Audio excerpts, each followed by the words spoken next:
Apabila kita beribadah, apakah boleh senantiasa mengharapkan pahala dan surga, atau seharusnya kita beribadah saja sebagai seorang hamba kepada Khalik-Nya? Begini ya, saya beri garis tengah ya. Kalau kita, itu kan ada cerita di kitab Ihya milik Imam Ghazali, juga hampir semua kitab menerangkan ibadah itu ada tiga. Ada ibadah tujar, ibadahnya pedagang. Di mana-mana itu yang namanya pedagang itu mikir untuk rugi. Jadi mau sholat karena ada pahala surga. Gitu. Jadi ibadah tujar.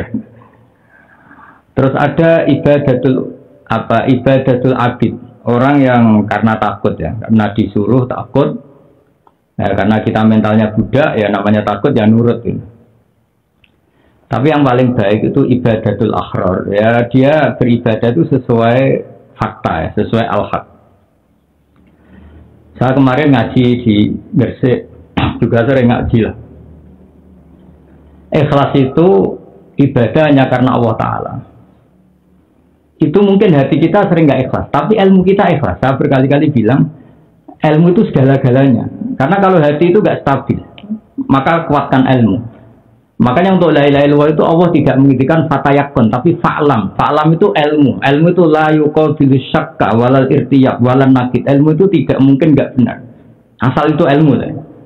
Maka la ilaha illallah itu dimulai dari kata fa'lam. Fa'lam itu ilmu, ketahuilah. Saya beri contoh gini yang paling gampang. Saya ulang lagi ya. Kita mulai kecil sampai sekarang. Ini mengatakan kertas ini pasti putih. Mulai kecil sampai sekarang, sampai nanti kita mati akan mengatakan kertas ini putih.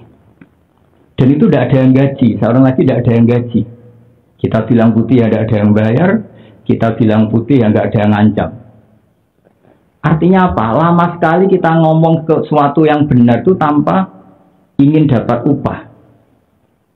Karena ini putih kita katakan putih dan tidak minta upah. Karena apa? Kita mengatakan fakta. Nah, Allah sebagai Tuhan itu fakta. Kenapa sih kamu mengatakan Allah Tuhan aja kok nunggu dikasih surga? Kamu mengatakan yang putih itu putih, yang hitam kamu hitam. Selama ini tidak ada yang bayar juga mau. Artinya kalau ngomong hak yang ikhlas itu. Ya itu namanya ilmu. Ilmu itu akan memandu kita untuk hak. Selama ini kita mengatakan 2 tambah 2 itu 4. Ya nggak ada yang gaji. Kan nggak bisa misalnya kita ditanya guru kita zaman kita sekolah. 2 tambah 2 berapa? Ya Bu Guru mau ngasih berapa? Kalau dikasih uang jawab 4. Kalau enggak tak jawab 3. Kan enggak ada begitu.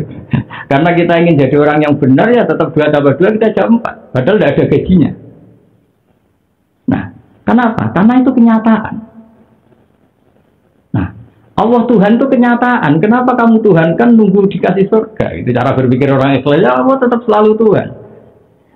Maka dalam sebuah hadis qudsi itu masyhur itu di kalangan ulama. Allah ngendikan waman azlamu mimman abadani li jannatin aw narin. Laulam akhluq jannatan wala naron alam akun ahlan an utoa. Saya itu heran kata Allah kira-kira gitu.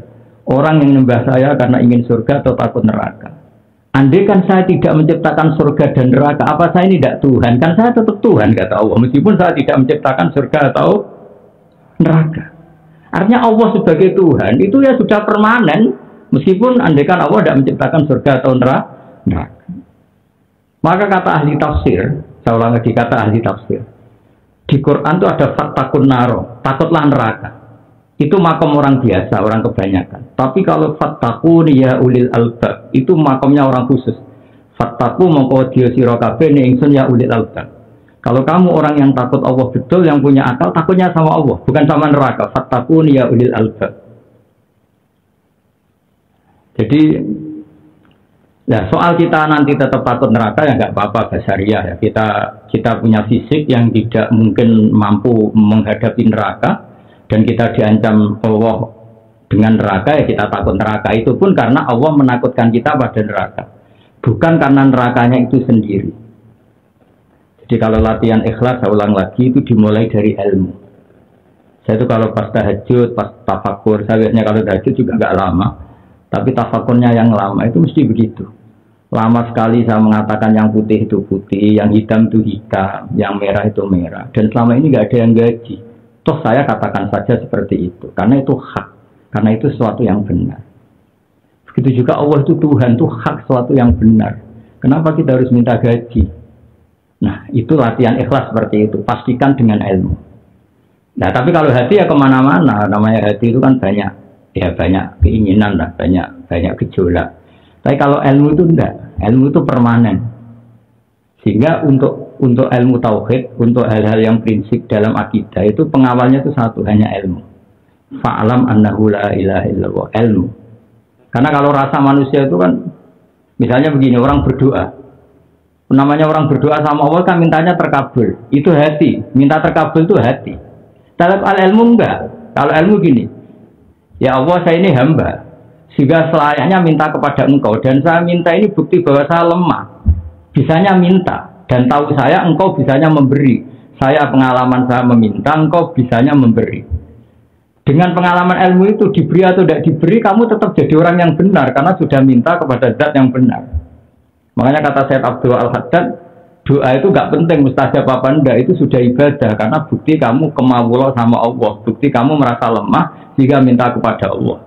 Itu akal, itu ilmu. Tapi kalau suruh terasa jual aja lu rajin baca nih rasa jaluk lah, itu sudah repot kalau sudah pakai gitu. Jadi kalau ilmu itu derajatnya itu tinggi sekali. Karena ilmu tadi, ilmu itu layak balun nakir, tidak bisa salah. Makanya dalam latihan berdoa itu, ketika kita berdoa, ya Allah saya ini hamba, bisanya meminta. Dan kau Tuhan, bisanya memberi. Dengan seperti itu, mustajab dan mustajab itu nomor kesekian. Dikabulkan apa enggak, ini nomor sekian. Tapi merasa hamba ini yang mahal. Sehingga dalam sebuah syair dikatakan, Allah itu siapa? Zat yang kalau kamu tidak minta, Allah tersinggung. Allah itu zat yang menganggap kamu doa itu ibadah. Sehingga disebut doa mukhul ibadah. Doa itu intisari dari ibadah. Karena dengan berdoa berarti kamu fair, mengakui lemah kamu.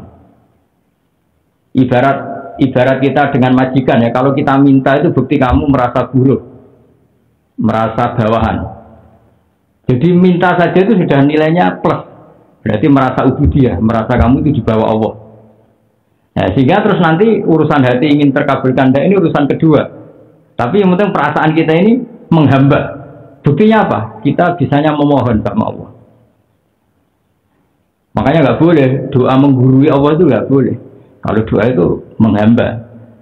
Menghamba itu ya artinya kalau Allah nyembadani ke monggo, enggak apa-apa.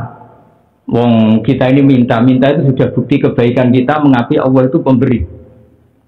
Ya saya ulang lagi ya, kita misalnya sebagai manusia, ada orang kok sampai minta ke kita, itu orang itu berarti husnudzan sama kita. Satu, husnudzan bahwa kita ini dianggap memberi. Namanya diminta itu berarti kita dianggap bisa memberi. Sama orang minta sama Allah itu artinya kamu beriman bahwa Allah itu pemberi. Dan kamu apapun hebatnya sebagai manusia hanya peminta. Nah, dengan status seperti itu tuh sudah ada ubudiyah, ada kehambaan di sini. Ada nilai luar biasa di doa itu. Nah, makanya kata Syekh Abdul Al-Haddad masyhur itu, fadu'ai wabtihali dalil syahidun li biftiqori, ya Allah, saya minta kepada engkau itu bukti saya butuh engkau. Jadi saya mohon, makanya semua yang berdoa itu nilainya harus nilainya ilmu, bahwa meminta saja itu sudah ibadah. Karena sama juga Anda ikrar, ya Allah saya ini lemah, bisanya minta, dan kau yang maha kuasa bisanya memberi.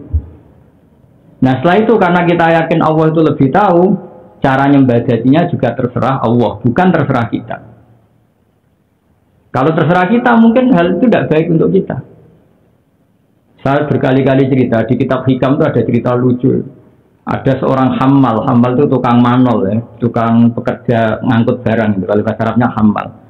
Dia tiap hari itu hamal, tukang manol di pasar, ngangkut barang orang dari pasar dibawa ke mobil kalau sekarang mungkin ya, terus dapat upah. Setelah dapat upah bisa beli nasi 1 piring, dia pulang. Terus dia pulang tuh agak-agak gimana sama Allah, ya Allah saya ini kekasihmu, fokus saya itu hanya ibadah, tapi gara-gara saya miskin harus kerja. Padahal orang ini benar-benar orang dekat Allah, dapat upah 1 piring nasi sudah pulang dia, terus ibadah lagi di masjid. Singkat cerita dia, ya Allah saya ini ingin dapat rezeki yang nggak usah kerja. Singkat cerita suatu saat dia dicurigai maling, mencuri terus dipenjara. Penjara tiap hari dapat makan. Terus tanya dia sama Allah, ya Allah kenapa saya di penjara? Katanya kamu minta rezeki tanpa kerja. Terus kita tanpa kerja ya orang di penjara itu kan tiap hari dapat makan, tidak usah apa kerja. Semenjak itu dia hati-hati dalam berdoa itu. Jadi khayal manusia itu kan repot, minta rezeki tanpa kerja. Dia lupa kalau rezeki tanpa kerja ya di penjara itu kan. Nah hal-hal seperti ini nih namanya menggurui Allah Subhanahu wa Ta'ala. Jadi itu nggak boleh ya. Jadi makanya banyak ulama mengatakan doa yang aman itu yang kuwarid, yang ada syaratnya sampai Rasulullah SAW. Karena kalau doa kita ini apa ya, seenaknya meskipun itu baik. Saya sering mencontohkan begini. Ya Allah saya ingin jadi orang kaya, biar bisa ngerumat yatim 10.000. Itu ya repot kalau disembadani Allah. Kalau sama tanya, repotnya gimana Gus?